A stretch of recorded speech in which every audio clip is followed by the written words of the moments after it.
तो हमारा देश अब जवाब देगा ही देगा। विश्व की कोई ताकत अब रोक नहीं सकती। सताते हैं राक्षस, और ऐसे ही राक्षस कहीं अलग से नहीं, उनके सींग पूंछ अलग से नहीं होगी।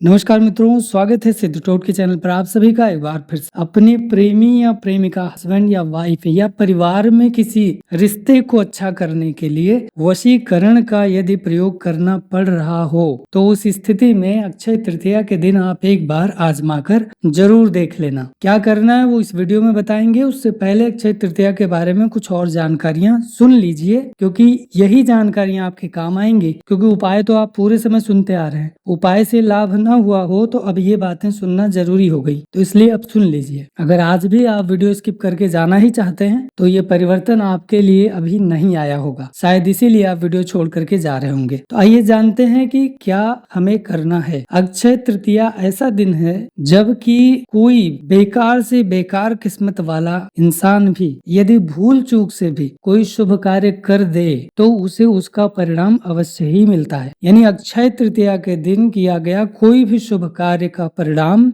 लुप्त नहीं होता है, वह परिणाम आपको प्राप्त ही होना है, ये तय जानिए। तो अगर आपने अक्षय तृतीया पर कोई शुभ कार्य किया, अब वो शुभ कार्य कोई भी शांति कर्म हो सकता है, आप अपने ग्रहों से संबंधित पूजा करवा रहे हैं, आप वशीकरण अनुष्ठान करवा रहे हैं, या अनुष्ठान न करवा के आप स्वयं ही कोई प्रयोग कर रहे हैं, आप इस दिन कोई भी अपने जीवन से या दूसरे के जीवन से जुड़ी किसी समस्या का समाधान दे रहे हैं या कर रहे हैं, आप अपना व्यापार बढ़ाना चाहते हैं या व्यापार शुरू करना चाहते हैं, कोई जॉब इंटरव्यू वगैरह देना चाहते हैं, कोई स्कूल खोलना है, कोई दुकान खोलनी है, कोई भवन निर्माण करना है, या कोई प्लॉट ही खरीदना है, सोने चांदी के आभूषण लेने हैं, महंगी चीजें खरीदनी है, सब कुछ इस दिन हो सकता है। और इस दिन करने पर आपको कोई मुहूर्त आदि देखने की आवश्यकता नहीं है। तो अक्षय तृतीया पर कोई भी कार्य बिना सोचे समझे किया जा सकता है। केवल शुभ कार्य करने के लिए मन में एक बार आपके भाव आ जाना चाहिए, बस। तो यदि आप परेशान हैं अपने जीवन में, प्रेम से संबंधित, धन से संबंधित, प्रॉपर्टी से संबंधित, नौकरी से संबंधित, तो या इसी प्रकार के अन्य कुछ भावनाएं जो आपके मन में हो, जैसे शत्रु बाधा आदि, तो सभी प्रकार के तंत्र मंत्र से भी मुक्ति पाने के लिए सबसे अच्छा अवसर है। आप चाहें तो अनुष्ठान करवा सकते हैं, उसके लिए आप हमें व्हाट्सएप करिए, व्हाट्सएप करके जानकारी लीजिए, जो आपकी समस्या वो हमें बताइए, और जो संबंधित उपाय या अनुष्ठान है वो हम आपको समझा देंगे। करना होगा तो हम बताएंगे, उसके लिए भी फीस है, आप वो फीस दे करके उपाय करवा भी सकते हैं। फिर आपको लाभ उसका होगा और आप अपने जीवन में स्वतः ही सब कुछ परिवर्तित पाएंगे, जीवन में आगे बढ़ सकेंगे। अब आपको ये बता दूं कि नए नए उपाय सुनते रहने के लिए जब आप रोज चैनल्स पे जाते हैं और रोज नए नए उपाय सुनते हैं, तो वो नए उपाय सुनने में अच्छे भले लग रहे हैं, लेकिन उपाय सुनते सुनते अगर आपको अभी तक लाभ नहीं मिला है तो आप सोच लो कि उपाय का लाभ क्यों नहीं आ रहा होगा, क्योंकि आपने उपाय के पीछे की बातें नहीं सुनी है। उपाय क्यों करना है, उपाय कहाँ से आया है, उपाय के पीछे कौन से भगवान का आशीर्वाद है, कुछ आप नहीं सुनना चाहते। तो ऐसे में वो चूक जो है बढ़ती जा रही होती है और आपका कार्य नहीं होता। ये ठीक ऐसा ही है कि आप गए मोबाइल तो बहुत अच्छा महंगा वाला खरीद ले आए, लेकिन उसमें आपने सिम डाला ही नहीं, आपने अपने फोन को किसी नेटवर्क से जोड़ा ही नहीं। जब आपने उसे कहीं जोड़ा नहीं, आपने कुछ उसमें उसको चार्ज किया नहीं, उसमें एनर्जी डाली नहीं, तो फिर वो आपके किस काम का। तो कोई भी प्रयोग जब आप करें तो उसको आत्मसात कर लें, अपने जीवन का हिस्सा बनाएं, प्रभु में लीन हो, उनको अपना सब कुछ मान लें, उनके अनुसार चलने का प्रयास करने लगे, फिर आपके जीवन में परिवर्तन दिखेगा और तभी आपको गुरु कृपा से लाभ होता है। यदि आप खुद ही गुरु को बताने लग जाएंगे क्या करना है, कैसे करना है, कब करना है, क्यों करना है, तो फिर वहां से आपको लाभ प्राप्त नहीं होता है। और ऐसा अक्सर आप पाएंगे कि यदि आपने प्रीच और टीच करना शुरू कर दिया तो वहाँ गड़बड़ हो जाएगी। यदि आप उसमें सक्षम थे तो आपको ही स्वयं कर लेना चाहिए था, फिर आपको किसी भी गुरु के पास या स्पिरिचुअल लीडर के पास, टीचर के पास, गुरु के पास नहीं जाना चाहिए था। ये मैं किसी व्यक्ति विशेष को नहीं बोल रहा, ये हर उस व्यक्ति के लिए है जो इस तरह के एटीट्यूड को लेकर चलते होंगे। तो आप अगर ऐसा एटीट्यूड लेकर चलते होंगे तो असफल भी हो रहे होंगे। दिमाग से निकालें इस बात। आपका गुरु अच्छे से समझता है कि क्या क्या पहले करना है और क्या बाद में करना है। इसीलिए आपसे आपका ब्यौरा मांगा जाता है, ताकि ये समझ में आ जाए कि प्रॉब्लम शुरू कहाँ हो रही है और प्रॉब्लम खत्म कहाँ हो पाएगी और प्रॉब्लम अब तक कैसी रही है और आपने क्या क्या किया है, वो सब सारी जानकारी तो हो ही जाती है। तो इस बात को समझिए कि आप लाभ प्राप्त करना चाहते हैं तो गुरु द्वारा बताई गई बातों पर ध्यान दें। ठीक, उपाय क्या है, कैसा है, उसको वैसा ही करना है, उसमें परिवर्तन करेंगे तो लाभ नहीं मिलता है। तो अब आइए चलते हैं और उपाय बताते हैं आपको आज का क्या करना है। और एक बात ये भी ध्यान रखिएगा, आवश्यक नहीं है कि आप कोई नया उपाय करें। अब तक जितने उपाय मैंने बताए होंगे, यदि वो आपको सूट किए थे, आपको सूट करते हैं, तो आप उन्हीं उपायों को दोहरा लीजिएगा अक्षय तृतीया के दिन, तो भी आपके जीवन में लाभ मिल जाए। कोई नया उपाय करने की आवश्यकता नहीं है। परेशानी नहीं हो तो नया उपाय आप कर लीजिए। यह भी कहना चाहता हूँ कि अक्षय तृतीया के दिन से ही आप अपने प्रिय कोई भी नाम जो आपको, जिनमें भी आपका मन रमता हो, भगवान का कोई भी ऐसा नाम जो आपको बहुत प्रिय हो, उस नाम का जप शुरू कर लीजिएगा। बस इतना समझिए, आप जितना रटेंगे, जितना जपेंगे, जितना करेंगे ध्यान, उतना ही जीवन में कष्टों से मुक्ति मिलेगी और जीवन होगा आसान। ये याद रखे रहिएगा। इसी दिन से आपको एक प्रार्थना फिर से बता देता हूँ, उसको जरूर करिएगा कि मेरे कर्म से आगे आगे मेरा भाग्य चले। ये भगवान के सामने प्रार्थना करना प्रारंभ करिए। मैंने एक शॉर्ट वीडियो डाला था मनोकामना पूर्ति के लिए, उपाय था वो। उसमें केवल आपको नीचे जाके रोज कमेंट कर देना था, एक निर्धारित समय पर आप जाए और कमेंट करें, केवल इतना काम करना था। आपको अपने ही जीवन में कुछ प्राप्त करने के लिए छोटी सी अगर तपस्या दे दी जाए करने को, वो भी नहीं करते हैं। चाहते हैं भले ही बड़ी हूँ, लेकिन उनको करने के लिए जो स्टेप चाहिए वो स्टेप तो लीजिए। सोते सोते कुछ भी पूरा होने वाला नहीं है। मैनिफेस्टेशन भी अगर कराया जाता है लोगों को, तो उसका ये मतलब नहीं है कि आपने बस बैठा, आपने सोचा और बस वो हो गया। आप उसके पीछे फिर कितना काम किए हैं वो भी देखना हो। तो केवल यूट्यूब पे वीडियोस देखने से मनोकामनाएं पूरी नहीं होती हैं, उनके लिए आपको दिन रात की मेहनत भी करनी होगी। हाँ, वहीं अगर आपको भाग्य का साथ मिल जाए तो जो समय आपका था वो भी बचता है और कम समय में, कम मेहनत में, कम प्रयास में बड़ी सफलता प्राप्त हो जाती है। और इन सब के पीछे कहीं ना कहीं आपके ही ग्रहों का हाथ है, तो आप पर कुछ बात जाती भी नहीं है। इंसान होने के नाते मैं भी बातें तो इंसान ही करूंगा, जैसे आप एक इंसान वैसे मैं भी एक इंसान। किंतु ये सत्य है कि आपको अपनी कुंडली का इलाज करा लेना चाहिए ताकि आप अपने जीवन को समझ सके। अब सीधे उपाय की तरफ चलते हैं। धन प्राप्ति के लिए माता लक्ष्मी का कोई भी मंत्र जो स्क्रीन पर है, आप इनमें से कोई भी मंत्र जप करें। माता लक्ष्मी की मूर्ति के समक्ष बैठ करके साफ सुथरे होकर के लाल कपड़े बिछा करके उस पर माँ लक्ष्मी की एक मूर्ति रखे, धूप दीप आदि जला लें, घी का दिया जलाएंगे और माता लक्ष्मी के सामने बैठ करके श्री सूक्त का पाठ कर लीजिए। न संभव हो पाठ करना तो आप मोबाइल में प्ले कर लीजिए, डाउनलोड करके प्ले करिए ताकि ऐड वगैरह ना आए और आप उसे अच्छे से सुन सकें और माता के ऊपर अपना ध्यान केंद्रित कर सके। उनको गुलाब के फूल अर्पित करें, कमल का फूल अर्पित करें, सुगंधित फूल, सुगंधित द्रव्य अर्पित करें। माता को खूब प्रसन्न करने के लिए आप प्रयास करें। थोड़ा बहुत भी अगर माँ को आप पसंद आ गए तो जीवन में जो होगा कि उसकी जय जयकार आप पूरी जिंदगी करते रहेंगे। इसलिए इस दिन अवश्य ही अपने आप को माता के प्रति समर्पित कर देना। धन से जुड़ी हुई समस्या है तो ये जरूर करना, और ना भी हो तो भी मैं कह रहा हूँ कि धन की समस्या कब किसे कहाँ हो जाए ये कोई कह नहीं सकता। कौन से हालात कब कहाँ पैदा होंगे किसी को पता सामान्य रूप में नहीं है, क्योंकि आप ना तो कुंडली पे चलते हो ना ही आप प्लानिंग पे चलते हो। आपके सामने ऐसे ही कुछ भी होता है, आप उसके हिसाब से रिस्पॉन्ड करते हुए चल रहे होते हो। ठीक, तो ये प्लानिंग या कुछ भी हो जाए, जैसे अभी ये जो हमला हुआ, इतना गंदा कोई कैसे कर सकता है। लेकिन आप देखें कि मंगल नीच अवस्था में होते हुए जो कर सकता है उस तरह का परिणाम है ये। और क्योंकि सेनाएं दोनों तरफ हैं तो इसलिए अब हमारी सेना भी तो जवाब देगी और हमारी सेना को जवाब देना ही है, हमारे देश को जवाब देना है, तो हमारा देश अब जवाब देगा ही देगा और इसे ना कोई रोक सकता है। विश्व की कोई ताकत अब रोक नहीं सकती। याद रखना आप सब कि अब जो होने वाला है उसका परिणाम सदियों तक भोगने के लिए तैयार रहें। सदियों तक ये डाइल्यूट नहीं होगा कभी भी।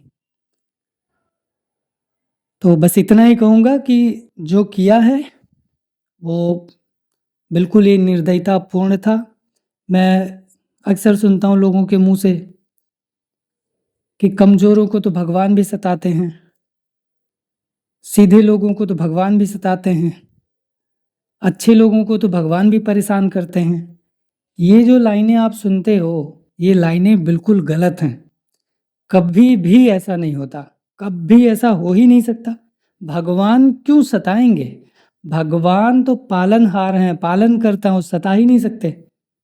सताते हैं राक्षस और ऐसे ही राक्षस। राक्षस कहीं अलग से नहीं, उनके सींग पूँछ अलग से नहीं होगी। हमारे आपके बीच में रहने वाले यही हैं राक्षस। ऐसे ही थे तब भी राक्षस, ऐसे ही हैं आज भी राक्षस, ठीक? और राक्षस केवल वही नहीं है जो एक इंसान को मार रहे हैं, वो भी राक्षस ही हैं जो पशुओं को भी मारते हैं और उनकी प्लेटों में वो सजा के उनको खाते हैं। कैसे आप जैसा अन्न वैसा मन बार-बार बोला जाता है। आप विज्ञान पढ़ने वाले हो तो उसमें भी आपको ये बातें दी गई हैं, क्या खाना है, क्या नहीं खाना है। और यही बात जब किसी मंच से कोई कह दे कि ये खाना है, ये नहीं खाना है, तो आ जाते हैं बताने के लिए कि हम क्या खाएँ, क्या ना खाएँ, ये बताने वाले आप कौन हैं? तो विज्ञान की किताब में जो लिखा है कि रोज़ सेब खाएँ, फल खाएँ, अंकुरित अनाज खाएँ, फिर वो नहीं लिखा होना चाहिए था फिर तो, कि क्या खाना है, क्या नहीं खाना है। ये 2 तरह की बातें करने वाले लोगों की वजह से ही देश, समाज हर बार फँसा है। 2 तरह की बात करने वाले। ऐसे लोगों को पहचानिए, इनको अपने समाज से बहिष्कृत कीजिए। जब आप इनसे दूरी बनाना शुरू कर देंगे, या तो ये सुधर जाएँगे या तो फिर ये उधर जाएँगे। उधर का मतलब कहाँ वो आप ही जानो। लेकिन हाँ, हमसे आपसे इनका पीछा छूटना चाहिए। भगवान राम गए ऋषि के साथ सिर्फ़ इसलिए ना कि उनको तपस्या करने में दिक्कत आती थी, हवन पूजन करने में दिक्कत आती थी, वहाँ पे मांस और हड्डियाँ आदि हवन कुंड में डाल देते थे राक्षस, तो उनके वध के लिए आए लेकर गए। तो भगवान तो गए बचाने के लिए, भगवान गए रक्षा के लिए। भगवान हमेशा पालन करेंगे, रक्षा करेंगे, रक्षार्थ हैं वो। तो इसलिए कभी ये ना कहना कि भगवान अच्छे लोगों को परेशान करते हैं। इसी तरह की बातें और भावनाएँ छोटे-छोटे बच्चे बोलते हैं सब बातें, उनके दिमागों में ये सब भर दिया जा रहा है। आप अपने घर से शुरुआत करें कि हमें हमारे घर में ये सफाई चाहिए। मैं लोगों के लिए अनुष्ठान करता हूँ, करवाता हूँ, उस अनुष्ठान से उन्हें ही फ़ायदा हो पाता है जो इस तरह के कृत्यों से दूर रहते हैं। अब कोई व्यक्ति जो अपने माँ-बाप के प्रति हिंसात्मक है, जो जानवरों के प्रति हिंसात्मक है, जो अपने लोगों के प्रति हिंसात्मक है और वो हमें कानून की दलीलें देता है कि कानून हमें ये करता है, संविधान हमें ये देता है। संविधान के साथ-साथ आपके अंदर कुछ इंसानियत भी तो होनी चाहिए। वो इंसानियत कहाँ चली जाती है? संविधान आपको नहीं बताया ना कि आप कुर्ता धोती पहनो या फिर आप शेरवानी पहनो या आप कोट पैंट टाई पहनो। ये तो संविधान नहीं बताता ना। मर्यादा आती है आपके परिवार से। मर्यादा इस समाज को मर्यादित करती है, जिसकी वजह से सब कुछ आसानी से चल सकता है। लेकिन जब हम ऐसा करेंगे कि मर्यादा टूटे, तो वहाँ से समाज छिन्न-भिन्न होता है। वहाँ से हम अपनों को खोते हैं, जो अभी भी हुआ, जो कि नहीं होना चाहिए था। तो आप बहुत धैर्यपूर्वक मेरी बात को समझिए। गुस्सा आएगा, सबको गुस्सा आता है, गुस्सा आना भी चाहिए। गुस्सा आए, अगर गलत कुछ हो रहा है और वहाँ पे आपको गुस्सा नहीं आ रहा तो फिर ये मानव मस्तिष्क है किस काम का? हर जगह राजनीति नहीं चलती, हर जगह कूटनीति की बात नहीं है। जहाँ इंसानियत की बात है वहाँ इंसानियत ही। आप मानव हैं तो मानवता दिखाएँगे, ठीक? और मानव धर्म में अपने धर्म की रक्षा करना सर्वोपरि होना चाहिए। संविधान करते हैं तो संविधान आया कहाँ से? हमारे धर्म से ही निकल के आया है संविधान। उसमें भी तो मानव हित को ध्यान में रखा गया है कि कुछ और रखा गया है? उसमें संविधान आपको क्या देता है? देश संविधान से चलेगा कि धर्म से चलेगा? अरे धर्म हमेशा से ऊपर है। ये कहने वाले तो अब चुप हो जाएँ कि संविधान ऊपर है। हमारा संविधान भी हमारे धर्म से ही निकला हुआ है। अब इस पर बहुत सारे लोग बताएँगे कि हाँ, आयरलैंड में आपका धर्म चलता था ना। हमारा धर्म है क्या? हमारा धर्म है मानव धर्म। मानव की रक्षा, मानव की व्यवस्था, जीवों की रक्षा, जीवों की व्यवस्था, ये है हमारा धर्म। अगर आप एक मानव हैं, तो मानवता को समझेंगे। सनातन धर्म में सनातन कहने का मतलब है कि जो कुछ है वो निरंतर बना रहे। तो वो निरंतर कोई चीज़ कैसे बनी रह सकती है भाई? तभी ना जब आप उसकी रक्षा कर सकें, उसे सँभाल सकें। तो हम उसे सँभालते हैं, सँवारते हैं, बिखरने से रोकते हैं, तो हम सनातनी हुए। और अगर हम उसे छिन्न-भिन्न कर रहे हैं, अगर हम उसे नष्ट करने पे तुले हैं, तो हम राक्षस हुए। इतना सा अंतर समझ नहीं आता क्या? संस्कृत के शब्दों का अर्थ निकाल करके उसको बताना आवश्यक नहीं है। आप अपने दिमाग का भी इस्तेमाल कर सकते हैं। उसके प्रयोग से भी समझ सकते हैं कि क्या सही है, क्या गलत है। अब बातें चल रही हैं स्लीपर सेल की, कहाँ जाएंगे ढूंढने स्लीपर सेल? एक एक घर में तो नहीं ढूंढ सकते ना। लेकिन हमारे आपके बीच में जो बैठे हैं, इनके हाव भाव, कार्यकलाप, इनकी चीज़ें, ये कितने खुले हैं, कितने समाज में हैं, कितना छुपे हैं, ये क्या करते हैं, क्या नहीं करते हैं, ऐसी बातों को जान लेना और उसके अनुसार ट्रीटमेंट करें, तो चीज़ें ठीक होंगी। समाज को अपना अधिकार और समाज को अपना एटीट्यूड सही करना होगा। सामाजिक प्राणी हैं क्या अब हम? नहीं है, अब तो नहीं है। जब रहे होंगे तो रहे होंगे। अब तो मोबाइल प्राणी हम लोग, स्क्रीन प्राणी हम लोग। बस वो नीली स्क्रीन जल गई और हम उसे देख रहे हैं सारा दिन। फिर हम ब्लू कट चश्मा लगा लेते हैं, लेकर के आते हैं कि आंखों को नुकसान ना हो, लेकिन देखेंगे वही। समझना और समझाना बहुत ही अजीब होता जा रहा है कि जब हमें पता है कि इसमें खतरा है, तो हम उन चीज़ों को बढ़ावा क्यों दे रहे हैं। आप यकीन मानिए, मैंने एक वीडियो बनाया, उस वीडियो में मैंने बातें करी आपके लिए अच्छी, लेकिन उस वीडियो को किसी ने देखा नहीं। मैं स्वयं उस वीडियो में बैठ करके आपको बोला सारी बातें, ऐसे नॉर्मली वॉइस ओवर होता है, लेकिन मैं उसमें था। आपने ना उसे देखा, ना आप उसे सुने, और ना आपने नीचे कोई कमेंट किया कि आपने देखा या नहीं देखा, आप मेरी बातों से सहमत हैं, नहीं हैं। तो जब ऐसी स्थिति है, जब सबको बस इतने से मतलब है कि उपाय मिल जाता है कोई फट से, नहीं तो ये आदमी तो बकवास कर रहा है। तो जब केवल उपाय से ही आपको मतलब है, तो ये उपाय कभी आपके लिए काम नहीं करेंगे, और मैं श्राप देता हूँ आज। जिसको लगता हो कि मजाक है तो मजाक है, कोई कहे कि नहीं लगेगा तो उसका मतलब वो सनातनी नहीं है, इसका मतलब उसे सनातन में भरोसा नहीं है।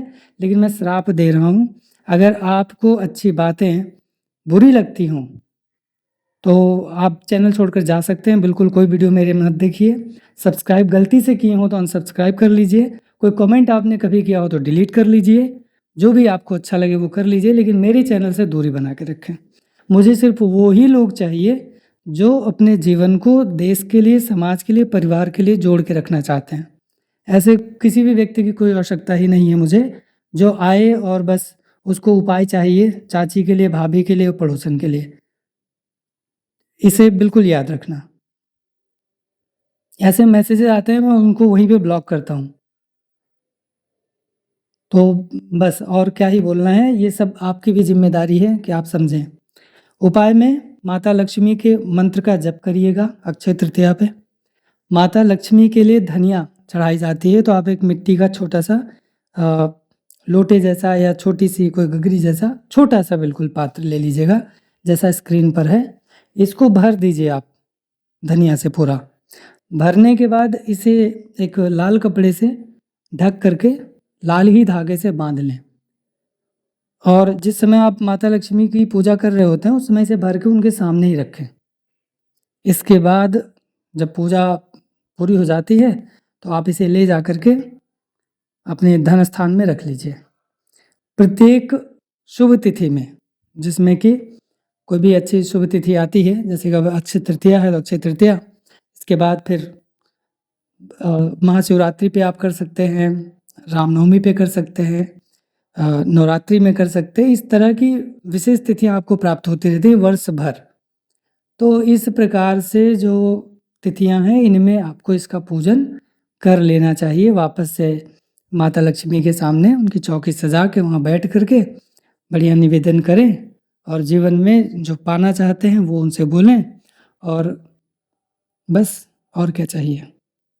शत्रु बहुत हो गए हैं तो शत्रुओं के लिए पीली सरसों का प्रयोग कर लीजिएगा। मैंने पिछली वीडियो में भी बताया था क्या करना है। एक नया उपाय भी दे देता हूँ आपको, क्या करना रहेगा। शत्रु अगर ज़्यादा हैं तो सबसे पहले तो अपने मन में माँ बगलामुखी का ध्यान करना शुरू कर दें। एक आपको बताता हूँ सीधी बात, यदि मंत्र कठिन लगते हैं तो सीधी सीधी बात जाने कि आपको केवल और केवल माता का नाम लेना है, भगवान का नाम लेना है। निवेदन कर लीजिए कि आपकी समस्या क्या है और आप उससे कैसे उसमें से बाहर आना चाहते हैं, क्या आप प्राप्त करना चाहते हैं, आपको क्या चाहिए भगवान से, उनसे कहिए, बताइए और उनका नाम लेना शुरू कर दीजिए। इस कलयुग में नाम से पहले मंत्र काम नहीं करेगा। आप नाम जब जपेंगे तो नाम जपते जपते जपते जपते आपके काम बनने लग जाएंगे। फिर आप चाहे जो उपाय करेंगे, चाहे गुरु कोई झूठा उपाय आपको दे के गया हो, केवल ऐसे ही कि आपकी मानसिक शक्ति के लिए, तो वो भी काम कर जाएगा। केवल नाम जपे रहेंगे इसलिए, ठीक? तो कर जाएगा तो कर जाए।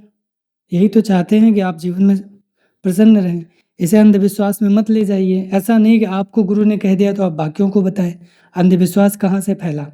मैंने आपसे कहा कि आप एक लौंग अपने मुंह में रख लें और फला व्यक्ति का नाम 21 बार ले करके जब ये लौंग किसी पेड़ के नीचे रख करके उसके पास जाएंगे तो वो व्यक्ति आपका हो जाएगा। जो आप कहोगे उस बात को मानेगा, जैसा आप चाहोगे वैसा वो आपके लिए करेगा। अनैतिक नहीं, लेकिन धर्म के साथ जो चाहते हैं वो होगा। मैंने एक विशेष व्यक्ति को ये बात कह दी, अब वो किया, उसको फायदा हो गया, लगा वो सबको बांटने, तो अब ये अंधविश्वास है। विश्वास और अंधविश्वास में जान लीजिए, व्यक्ति विशेष के लिए कोई कार्य जब होता है तो केवल उसी तक सीमित है, वहीं तक काम करेगा। उसके बाद जब वो नचौना बना के उसको नचाएंगे चारों तरफ तो वो लाभ वाभ करता नहीं है और नेक्स्ट टाइम इनके लिए खुद ही लाभ नहीं करेगा, क्योंकि गुरु की वाणी का इन्होंने दुरुपयोग कर लिया। तो इन बातों का ध्यान रखा करें।